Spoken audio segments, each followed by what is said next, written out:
Skyrim's mines are supposed to be a place of work. Simple, practical spaces where people dig, gather resources, and move on. But that's not always what they become, because beneath the surface, far away from cities and guards, these places are vulnerable, easy to take over, easy to forget.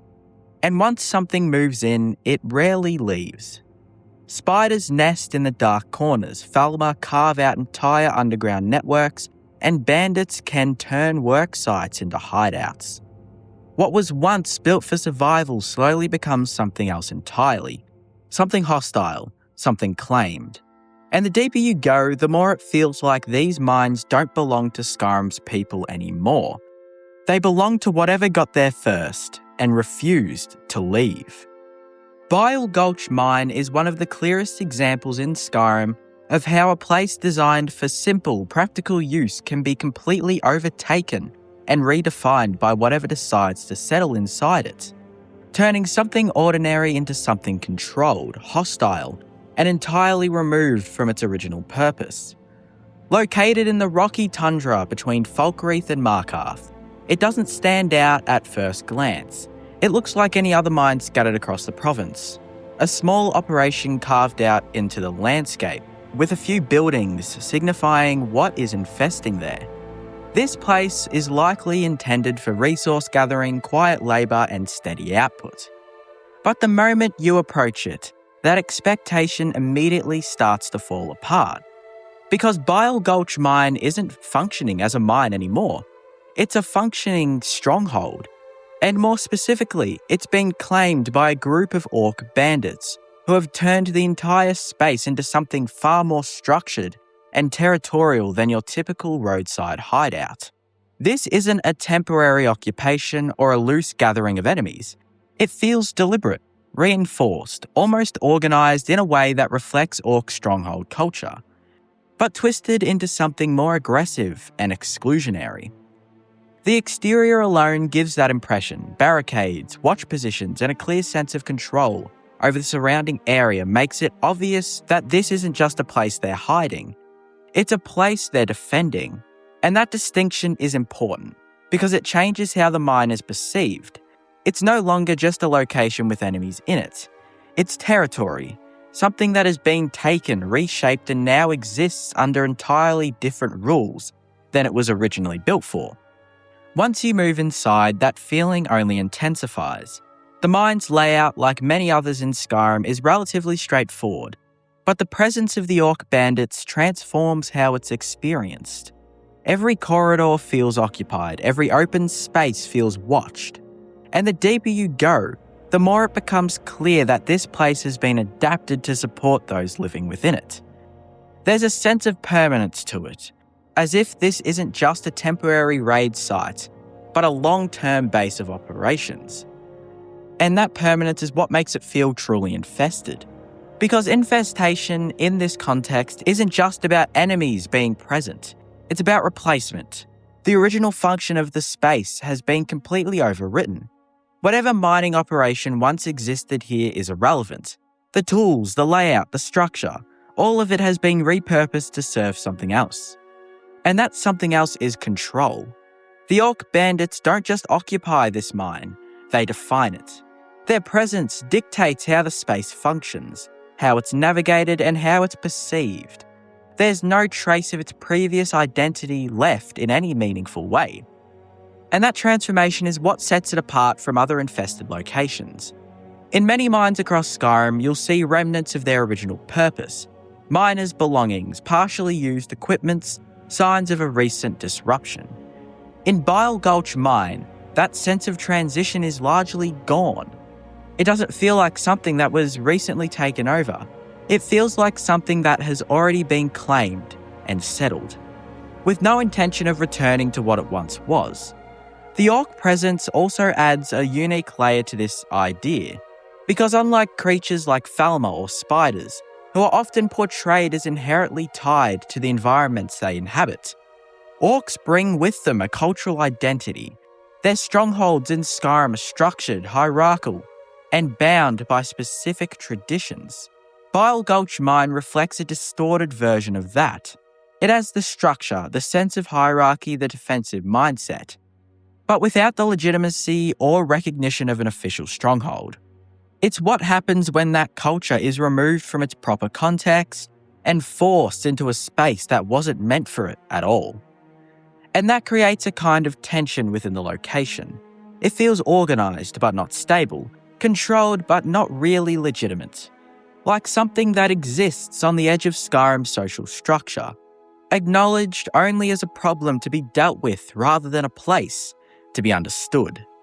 This ties into the broader idea of infestation as something that exists outside of the accepted systems of the world. Bile Gulch Mine isn't part of any hold's infrastructure. It doesn't contribute resources, doesn't support a settlement, doesn't serve any purpose beyond sustaining those who have taken over it. It's isolated, self-contained, and entirely disconnected from the systems that define the rest of Skyrim. And that isolation reinforces that feeling that this is something that has ultimately slipped through the cracks. A place that once lost is simply written off rather than reclaimed. Solion's Sinkhole is a place where the player ultimately gets surprised by what has overtaken it, feeling like an intrusion from something ancient, something that was already there long before the mine existed, waiting beneath the surface. Located in the Reach just north of Old Roldan Inn, it begins like many other mining operations in the province, a small, functional site carved into the landscape, built with a clear purpose and supported by workers trying to make a living. There's nothing outwardly unusual about it at first. It's modest, grounded, and entirely tied to the present. But that sense soon quickly starts to unravel the moment you step inside. Because what defines the sinkhole isn't what the miners built, it's what they uncovered. Unlike other mines that are taken over by bandits or creatures moving in from the outside, this is a case where the danger comes from below, from something buried and undisturbed until the act of mining itself brings it to the surface. The deeper sections of the mine reveal Nordic ruins, and with them the presence of Draga, not as scattered enemies, but as a reawakening force tied to the ancient dead. This changes the entire framing of the location. The mine wasn't simply lost or abandoned, it was disrupted. The miners didn't fail to defend it, they accidentally unearthed something they were never meant to find. And once that line was crossed, there was no reclaiming it without confrontation of what had been awakened. What makes this especially effective is how the transition is handled. Much like Darkwater Pass, there isn't a single moment where everything changes. Instead, it's gradual. The mine begins to feel less like a place of work and more like a threshold. Wooden supports and mining equipment give way to stone architecture, carved walls, and burial chambers that clearly belong to a much older world. And unlike Falmer tunnels, which reshape and adapt, the Nordic ruin beneath Solion's Sinkhole feels preserved, untouched until recently. The Draga aren't building anything new. I don't think they really could anyway. They're reclaiming what was always theirs. And that distinction creates a very different kind of tension. This isn't a place being transformed into something else. It's a place reverting back to what it once was, with the miners' presence reduced to a brief interruption in a much longer timeline. The Draga themselves reinforce this idea through their behaviour and placement. They aren't wandering aimlessly or occupying the mine in a disorganised way. They are positioned within the structure of the ruin, guarding it, moving through it with a sense of purpose that feels tied to something older than the current world.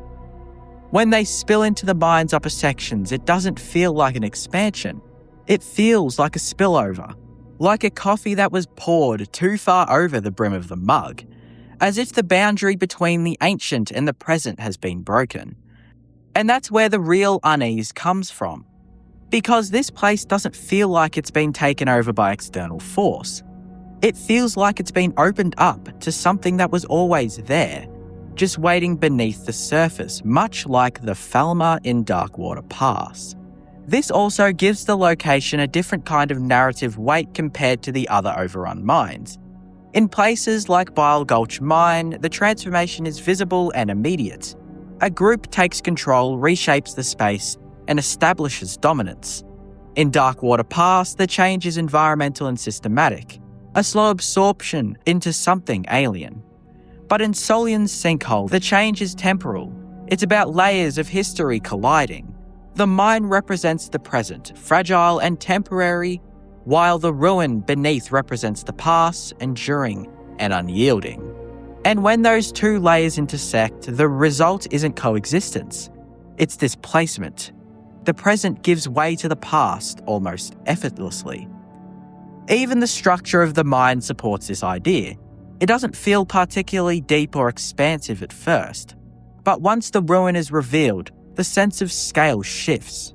The space beneath feels older, more significant, as if the mine was only ever scratching the surface of something much larger. And that imbalance makes the upper sections feel small in comparison, almost insignificant. The miners weren't uncovering a resource, they were uncovering a tomb, a piece of history that was never meant to be disturbed. And in doing so, they effectively erased their own claim to the space. The sinkhole ultimately stands out because it doesn't show a mine being lost. It shows how easily the present can be overwritten by the past in Skyrim. It's not about invasion or control, but about rediscovery in the worst possible sense. A reminder that much of the province is built on top of something older, something buried, and that digging too deep doesn't always lead to progress. Sometimes it just uncovers what was meant to stay hidden. And once that happens, the mine itself isn't just dangerous, it's no longer yours at all. Darkwater Pass doesn't feel like a place that was simply taken over. It feels like a place that was consumed slowly and completely, until whatever it used to be no longer mattered. Located near Darkwater Crossing and the Rift, it begins with a sense of being familiar. The entrance suggests a mine, or at least a very functional tunnel carved with purpose, something tied to the surface world and the people who live there. But that sense of normalcy doesn't last long. The deeper you move into Darkwater Pass, the more the environment shifts, not abruptly, but gradually, in a way that feels almost invasive. Wooden supports and man-made structures begin to give way to damp stone, bioluminescent growths, and the unmistakable signs of Falmer presence. It's not just that enemies appear, it's that the space itself begins to change identity.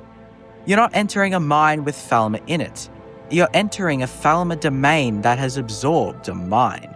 That distinction is what defines Darkwater Pass, because the Falmer don't just occupy spaces, they reshape them. Their presence isn't surface level or temporary, it's systematic. The tunnels twist in ways that feel less engineered and more organic, as if the original layout has been altered over time to suit something else entirely. Charus nests line the walls, adding another layer of discomfort, not just visually, but conceptually as well. These creatures aren't just companions to the Falmer, they're part of the same ecosystem, reinforcing the idea that what's happening here isn't random. It's established, sustained, and deeply rooted. The further you go, the less it feels like you're exploring a location, and the more it feels like you're descending into something that has been building itself for a long time without interruption. What makes this especially effective is how subtle the transition is, creating a kind of overlap where it becomes difficult to separate what was built by humans and what has been altered by what came after. The blurring of boundaries is what gives Darkwater Pass its unsettling tone. It's not just a place that was lost, it's a place that was overwritten.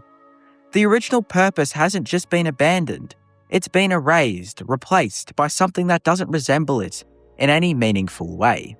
Darkwater Pass doesn't feel temporary, it feels permanent, like whatever claim the surface once had over this space has been completely lost. It doesn't lead somewhere, it traps you within itself, looping you through a space that has no interest in connection back to the world above.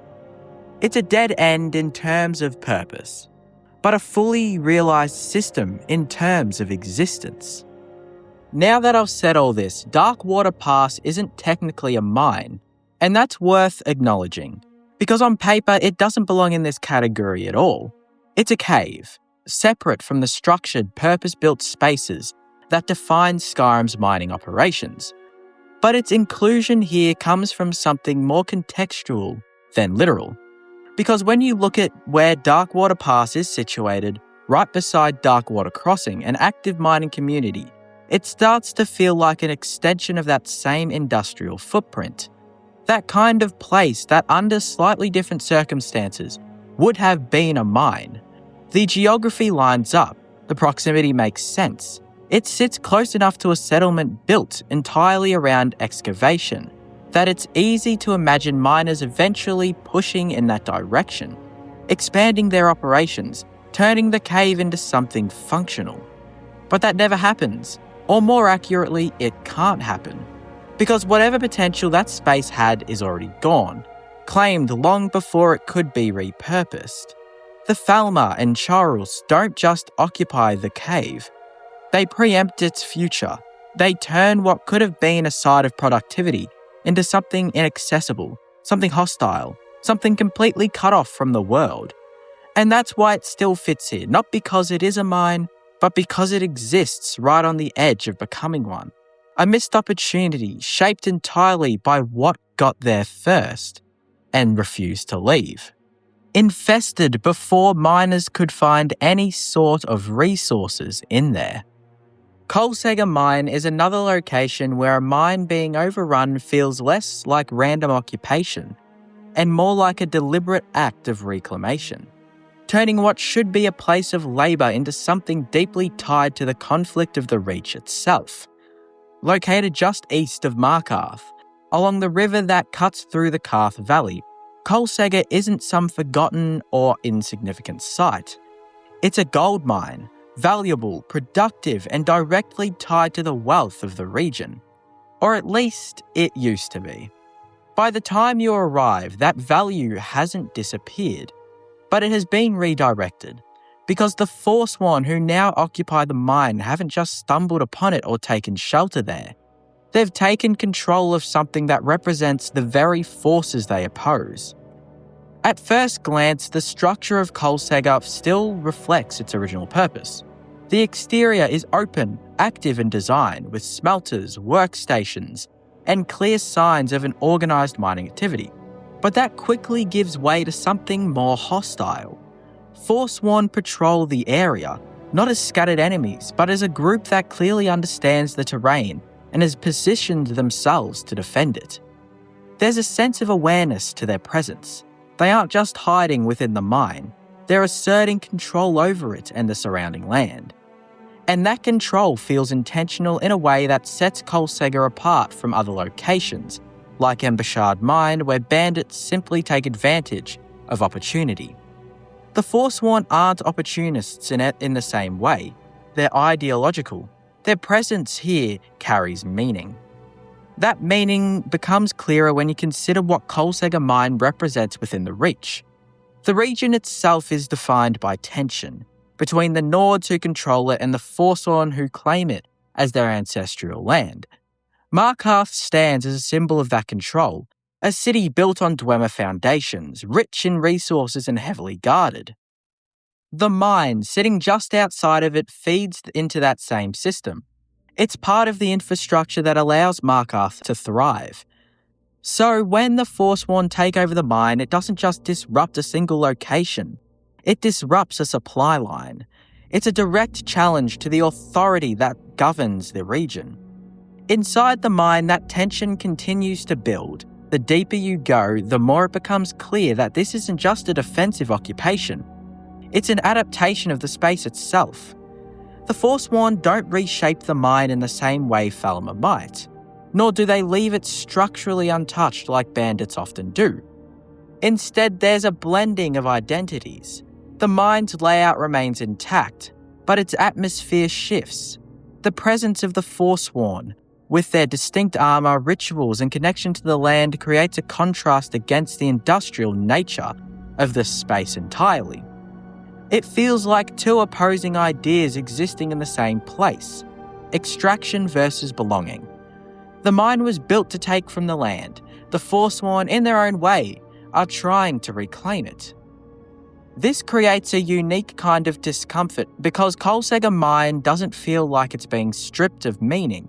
It feels like it has been given a different one. The gold is still there, the tunnels still function, but the purpose behind them has changed. It's no longer about production or profit. It's about control, resistance, and presence. The Forsworn aren't mining the gold in any structured sense, but by holding the mine, they're denying it to those who would. And that act alone transforms the space into something political. There's also a noticeable difference in how the location feels compared to the more enclosed or isolated mines. Colsega is relatively open, both outside and its inside sections.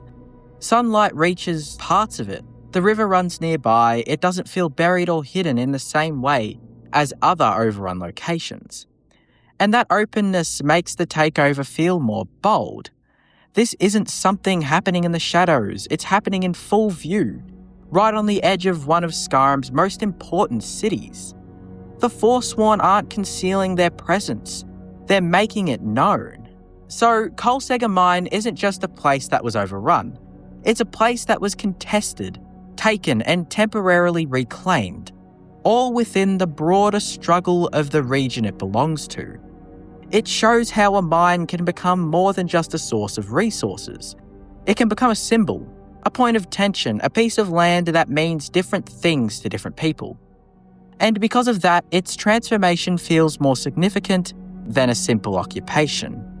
It's not just about who's inside the mine, it's about what the mine represents and who has the power to decide that.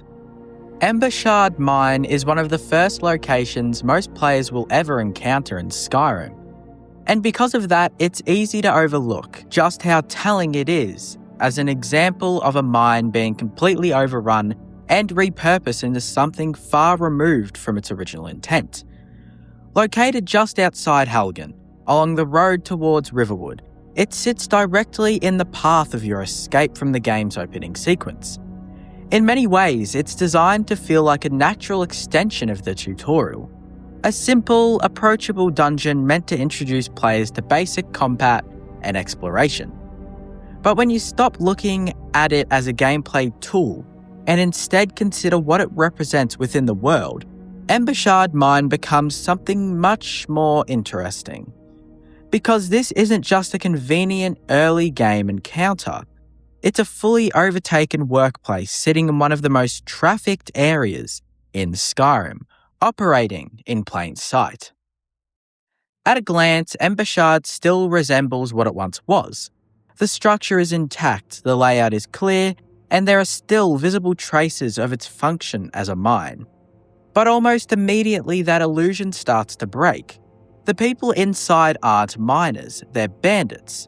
They've wasted no time in turning the space into their own operation. Unlike more remote locations where takeovers can feel isolated or hidden, Embershard Mine exists right next to a major road, within walking distance of Riverwood and not far from Helgen itself. And yet, despite that proximity to civilization, it has been completely claimed by a hostile group with little resistance. That alone says a lot about how vulnerable these places are, especially in the aftermath of chaos like Helgen's destruction. Authority weakens and spaces like this are the first to fall. What makes Embershard stand out is how efficiently it has been repurposed. The bandits haven't just occupied the mine, they've adapted it to suit their needs almost seamlessly. Lookouts are positioned outside, keeping watch over the road. Inside, the layout is used strategically, with choke points, elevated positions and traps that suggest a level of awareness about how to defend a space. There's even a sense of routine to their presence. Conversations between bandits hint at a familiar nature, at a group that has settled in rather than just passing through. This isn't a temporary hideout, it's a functional base built on top of something that used to serve a completely different purpose. And yet, unlike places such as Bile Gulch Mine, there's no attempt here to establish identity or permanence beyond survival. The bandits aren't trying to build something new, they're simply using what's already there. The mine's infrastructure remains largely unchanged, but its meaning has shifted entirely. Where there was once labour and production, there is now control and opportunism. The tools, the tunnels, the storage areas, all of it has been recontextualised. The mine still functions in a way, but not for the people it was meant to serve. It's been hollowed out conceptually, its purpose replaced without altering its form. This creates an interesting contrast between appearance and reality. This mine looks familiar, almost mundane, especially compared to more dramatic locations in Skyrim. There are no ancient ruins hidden beneath it, no sprawling underground ecosystems, no overwhelming sense of scale. And because of that, it's easy to dismiss it as significant. But that simplicity is exactly what makes it effective. It shows how quickly and quietly a place can be overtaken without needing to be transformed into something unrecognisable. The change doesn't have to be dramatic to be complete. Sometimes all it takes is a shift in who controls the space. There's also something important about its placement so early in the game. Shard introduces players not just to combat, but to a recurring theme in Skyrim's world. That many of its structures are unstable, constantly shifting between ownership and abandonment. Mines, forts, caves, they don't stay under one group's control for long. They're contested, reclaimed, lost, repurposed over and over again. Shard Mine is simply the first time you see it happen. And because it's framed as a basic encounter, its implications are easy to miss. But in reality, it sets the tone for how the rest of the world has to operate. Even after clearing it, there's a lingering sense that nothing about the situation is permanent. The mine can be reclaimed, yes, but there's no guarantee it will stay that way. Another group could move in just as easily, and that instability is baked into the location, and to be honest, into the world of Skyrim itself. The mine doesn't present a resolved problem, it presents a cycle.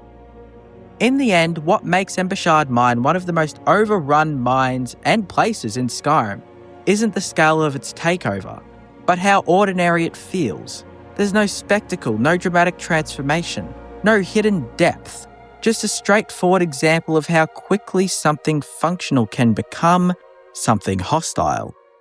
And because it happens so early, so casually, it almost goes unnoticed. But it really shouldn't, because if a mine this close to civilization can be completely overtaken without much resistance, it raises a larger question about the rest of Skyrim.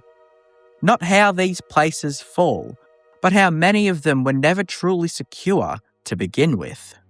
Mines in Skyrim are meant to be some of the most grounded places in the entire world.